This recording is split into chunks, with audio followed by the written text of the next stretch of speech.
शाही कढ़ाई की 20 सब्जियां।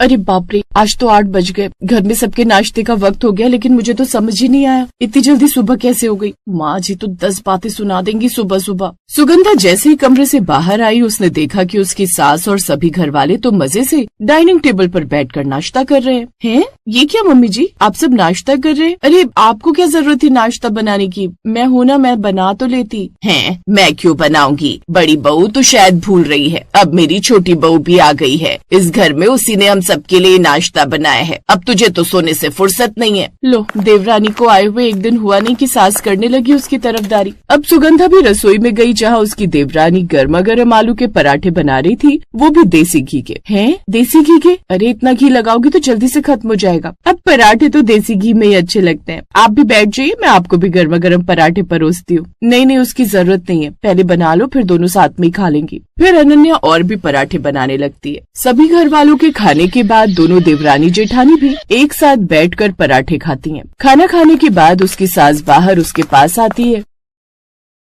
अरे मम्मी जी, इसकी क्या जरूरत थी? ये तो शगुन है बहू, तुझे देना तो बनता है। तूने सचमुच में बहुत अच्छे पराठे बनाए थे। थैंक यू मम्मी जी। अब ये देख सुगंधा चिढ़ जाती है। वाह भाई, छोटी बहू को तो आते ही सोने के गहनों में तोला जा रहा है। इसके बनाए हुए पराठे पर सोने की चेन और मेरे पराठों की तो झूठी तारीफ भी नहीं की। अब मेरे बनाए हुए पराठों में क्या फुई लगी होती है? ये मम्मी जी भी ना बिन पेंदे का लोटा है, जहाँ मर्जी लुढ़क जाती है। किचन का सारा काम निपटा कर दोनों बहुएं घर के बाकी काम निपटा लेती हैं। फिर दिन के समय दिन के खाने में कढ़ी चावल बना लेते हैं। भाभी, मैं मम्मी जी से पूछ कर आती हूँ, उन्हें लंच में क्या खाना है वही हम बना देंगे।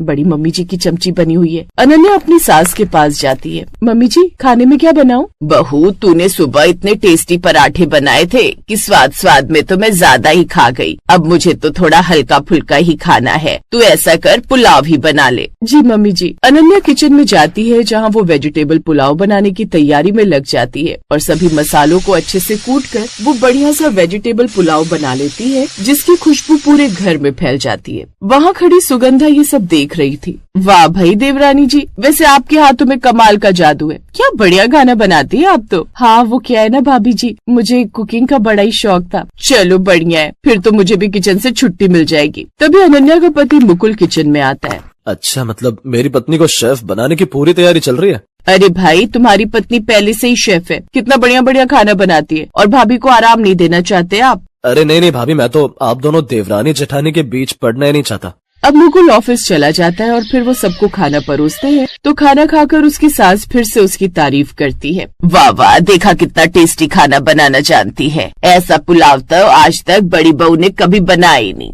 अपनी सास की बात सुनकर सुगंधा मन ही मन जलने लगती है। खाना खाने के बाद, देवरानी जी बर्तन आप ही धो दो ना, वो क्या है ना, मेरी तबीयत कुछ ठीक नहीं है। कोई बात नहीं भाभी, आप आराम करो, मैं ये काम कर लूंगी। अब अनन्या बर्तन धोने लग जाती है और मौका देखकर सुगंधा अपनी सास के कमरे में जाती है। माँ जी, आपको आज का खाना कैसा लगा?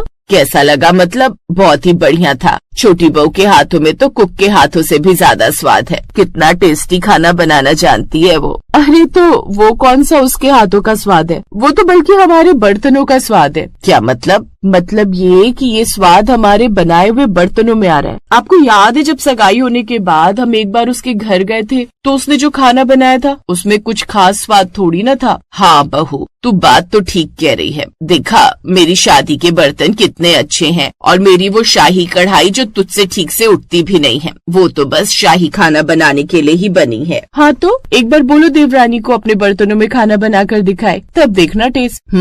तू बिल्कुल ठीक कह रही। शाम को सास अपनी छोटी बहू से उसके दहेज में आए हुए बर्तनों में खाना बनाने के लिए कहती है। शाम को जब वो डिनर में सबके लिए छोले और फ्राई गोभी बनाती है और सबको परोसती है। देखा मम्मी जी, ये खाना कैसा बना है? कुछ कच्चा सा भी लग रहा है और वो स्वाद भी नहीं है। बात तो तू ठीक कह रही है, कुछ खास स्वाद नहीं है इसके बने हुए बर्तनों में। सास और जेठानी उसके खाने को मुंह बनाकर खाने लगती हैं और अब उसके बनाए हुए खाने में नुक्स भी निकालने लगती हैं। ऐसे दिन बीतते हैं एक रोज। वैसे ये बात तो पक्की हो गई देवरानी जी, स्वाद आपके हाथों में नहीं बल्कि मम्मी जी की शाही कढ़ाई में है। ये सब उन्हीं की कढ़ाई का स्वाद है। अनन्या चुप रहती है, पर भीतर ही भीतर हर शब्द जमा कर रही थी। शाम के वक्त, कल हमारे बिजनेस के कुछ क्लाइंट्स आ रहे हैं। छोटी बहू, इसलिए खाना तुम ही बनाओगी, लेकिन वो भी शाही कढ़ाई में। और हाँ, खाना बढ़िया बनना चाहिए, समझी? जी माँ जी, मैं कोशिश करूँगी। कोशिश नहीं, कल तुम शाही कढ़ाई में 20 सब्जियाँ बनाओगी। अगर स्वाद शाही नहीं हुआ तो समझ लेना तुम इस घर के लायक नहीं हो। क्या मम्मी जी, 20 सब्जियाँ? जी बहू रानी, 20 सब्जियाँ। मेहमानों की खातिरदारी में कोई कमी नहीं रहनी चाहिए। अनन्या ने हाँ में सिर हिला दिया, लेकिन उसी रात से उसे सब्जियों की फिक्र होने लगी। फिर अगली सुबह वो अकेली बाजार गई। हर ठेले से एक एक कर कुछ न कुछ सब्जियाँ उठा ली। उसके मन में तो बस यही सवाल चल रहा था कि वो 20 सब्जियां बनाकर कैसे तैयार करेगी। कुछ देर बाद वो सभी सब्जियां लेकर घर पहुंची और शाम की तैयारी में लग गई। धीरे धीरे एक एक कर सब्जियां काटी और सुगंधा मन ही मन अपने कमरे में खुश हो रही थी। अब पता चलेगा उस देवरानी को। बड़ा शौक था ना उसे खाना बनाने का। अच्छा हुआ जो मैंने पहले मम्मी जी से पेट दर्द का बहाना लगा दिया, नहीं तो मुझे भी उस देवरानी के साथ कुछ न कुछ बनाना ही पड़ता। सुगंधा बड़े मजे से अपने कमरे में बैठकर आराम से फोन पर रील्स देखने लगी और अनन्या बेचारी काम करने लगी। उसने अपने सास की वो बड़ी सी शाही कढ़ाई निकाली और एक के बाद एक उसमें अलग अलग सब्जियां बनाने लगी। उसे वो सब खाना बनाते बनाते 4 घंटे हो गए। फिर उसकी सास किचन में आई। बहू, तुम्हें इतना समय क्यों लग रहा है? शाही खाना जल्दी नहीं बनता मम्मी जी। देखो मम्मी जी, अब छोटी बहू जवाब देने लगी है। वो तो अगर स्वाद में कमी हुई तो जवाब का अंजाम भी सोच लेना। सास और जेठानी के ताने भले ही थे, लेकिन अनन्या के हाथ बिल्कुल ही नहीं रुके। कुछ देर बाद घर में मेहमान आने शुरू हुए और जैसे ही उन्होंने अनन्या के हाथ का खाना खाया, उन्हें बहुत पसंद आया और जो ऑर्डर वो उनकी कंपनी को पहले 2 साल बनाने के लिए देते थे, अब वो 10 साल के लिए दे दिया। ये देख सभी घर वाले बहुत खुश हुए और सास की नजरों में तो छोटी बहू जैसे उस घर की अब लक्ष्मी बन गई।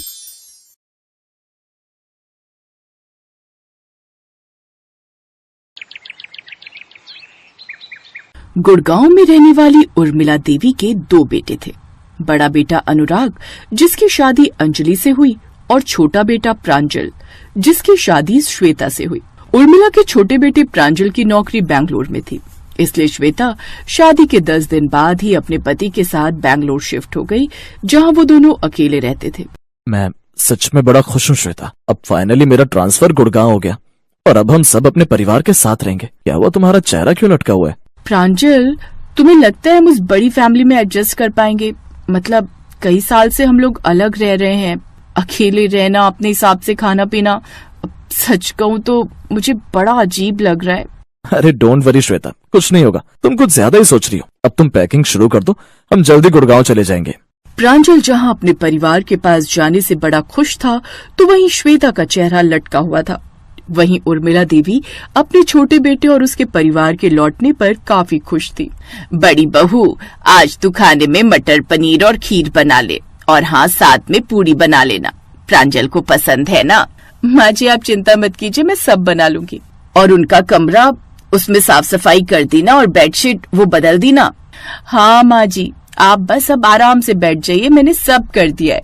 बहू ने तो उसे आराम करने को कह दिया, लेकिन उर्मिला को आखिरकार आराम कहाँ था। वो तो बस अपने बेटे के आने का इंतजार कर रही थी। शाम को दरवाजे की घंटी बजी और उर्मिला आरती की थाली लिए दरवाजे पर उनके स्वागत के लिए आ गई। माँ जी तो ऐसे व्यवहार कर रही हैं जैसे देवर जी वनवास काट कर अयोध्या लौटे हो। माँ कैसी हो? और ये सब क्या है? आज मेरा छोटे का परिवार बड़े सालों बाद अपने शहर, अपने घर लौटा है, तो स्वागत तो करूंगी ही ना। देख, तेरे आने की खुशी में मैंने सारे घर को कैसे दियों से रोशन कर दिया है। देखा श्वेता, मैं ना कहता था, अपने घर परिवार में आकर एक अलग ही सुख मिलता है। श्वेता अपनी सास की खुशी देखकर हैरान थी। उसने अपनी सास और जेठानी के पांव छुए और फिर अपने कमरे में फ्रेश होने चली गई। कुछ देर बाद अंजलि ने सबको खाना परोसा। सच में भाभी, आपके हाथों में तो गजब का स्वाद है। बड़ी अच्छी सब्जी बनाई आपने। तुम्हें पसंद आई, मतलब मेरा मिशन पूरा हुआ। रसोई में 2 घंटे तक ये मेहनत करने का। श्वेता अंजलि को देखकर मुस्कुरा दी। इसके बाद वो सभी सोने चले गए। अगली सुबह श्वेता रसोई में गई तो गैस पर रखी छोटी छोटी 2 कढ़ाइयों को देखकर हैरान रह गई। दीदी, ये क्या है? इतनी छोटी 2-2 कढ़ाई और इसमें एक ही जैसी सब्जी। हाँ, तो हम सब खाने वाले भी कितने सारे लोग हैं। अब जॉइंट फैमिली में तो यही होता है, 2-2 कढ़ाई ही सब्जी बनती है, एक छोटी कढ़ाई नहीं। तुम अकेली रही हो ना इतने साल, इसलिए तुम्हें ये ज्यादा लग रही होगी, लेकिन कोई बात नहीं, धीरे धीरे तुम्हें भी इन सब की आदत हो जाएगी। और एक ही जैसी सब्जी इसलिए क्योंकि 2 अलग अलग सब्जियां इसमें बनेंगी तो वो सबको पूरी नहीं होंगी, और किसी को ये खानी होगी तो किसी को वो। श्वेता को ये सब बड़ा अजीब लगा क्योंकि उसने पहली बार दो छोटी कढ़ाई भरकर सब्जी देखी थी। लेकिन उससे भी ज्यादा हैरान वो तब रह गई जब सारे लोग खाने बैठे तो वो सब्जी भी कम हो गई। अंजलि थोड़ी सब्जी और देना। जी सब्जी तो खत्म हो गई। नहीं भाभी अंदर रखी होगी, हमने कढ़ाई भरकर सब्जी बनाई थी वो कहाँ गई? वो सब खत्म हो गई मैडम। कमाल है, इतनी सब्जी भी कम हो गई। कहने को तो दो कढ़ाई है लेकिन है तो छोटी छोटी। अब ऐसा कई बार होता। माँ जी ये दोनों कढ़ाई कुछ ज्यादा ही छोटी नहीं है, मतलब सब्जी किसी को एक्स्ट्रा चाहिए हो तो होती नहीं। बहू हमें हिसाब से ही खाना बनाना चाहिए, हमें खाना वेस्ट नहीं करना चाहिए, समझी? खाने का अनादर करना बुरी बात होती है। ऐसे ही कुछ दिन बीत जाते हैं। एक रोज, दीदी आज मेरी कुछ फ्रेंड्स मुझसे मिलने घर आ रही हैं। वो दिल्ली में ही रहती हैं, किसी काम से गुड़गांव आ रही है तो मैंने उन्हें घर बुला लिया। इसलिए आप ना सब्जी थोड़ी ज्यादा बना लेना। वो दोनों भी हमारे साथ ही डिनर करेंगी। शाम को उसकी दोनों दोस्त घर आ गई। कैसी है यार श्वेता, बड़े दिनों बाद देख रही हूँ तुझे। मैं ठीक हूँ लेकिन तुम दोनों कितने कमजोर हो गई हो। कमजोर तो नहीं हुए, हमने खुद को मेंटेन करके रखा हुआ है। श्वेता रसोई में जाती है और खाना बनाने की तैयारी करती है। वो दो छोटी कढ़ाई भरकर मलाई कोफ्ता बना लेती है। कुछ देर बाद वो सभी खाने बैठते हैं तो मलाई कोफ्ता एक बार में ही खत्म हो जाता है। ये तो बड़ा ही अच्छा बना है, थोड़ा और देना श्वेता। श्वेता रसोई में जाती है तो देखती है कि सारी सब्जी खत्म हो चुकी होती है। हे भगवान, वही हुआ जिसका डर था। अब मेरी फ्रेंड्स के सामने मेरी कितनी इंसल्ट होगी। डोंट वरी अंजलि, तुम ये मेरी कटोरी की सब्जी उन्हें दे दो, मैंने अभी शुरू नहीं किया था। श्वेता उस सब्जी को ले जाकर उन्हें देती है। उनके जाने के बाद वो ये सोचकर हैरान थी कि दो छोटी कढ़ाई भरकर सब्जी भी उसके ससुराल में कम पड़ जाती है। कुछ दिन बाद श्वेता उसके हाथों में होती है दो बड़ी कढ़ाई, जिन्हें देख सास पूछती है, छोटी बहू ये क्या है? माँ जी अब से मैं देखती हूँ कि इस घर में सब्जी कम कैसे पड़ती है। अब इस घर में सब्जी बनेगी लेकिन वो भी दो कढ़ाइयाँ भरकर। श्वेता झट से दोनों बड़ी कढ़ाइयाँ दोनों चूल्हों पर चढ़ा देती है और फिर मसाला बनाकर दोनों कढ़ाइयों में मसाला तैयार कर लेती है। कुछ ही देर में दोनों बड़ी कढ़ाइयों में सोयाबीन की सब्जी बनकर तैयार हो जाती है।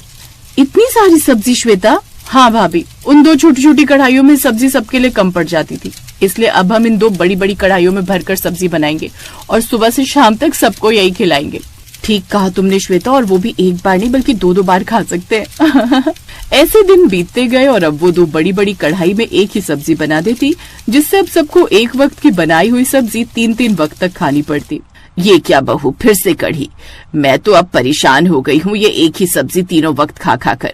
बस अब और नहीं खाई जाती मुझसे ये सब्जी।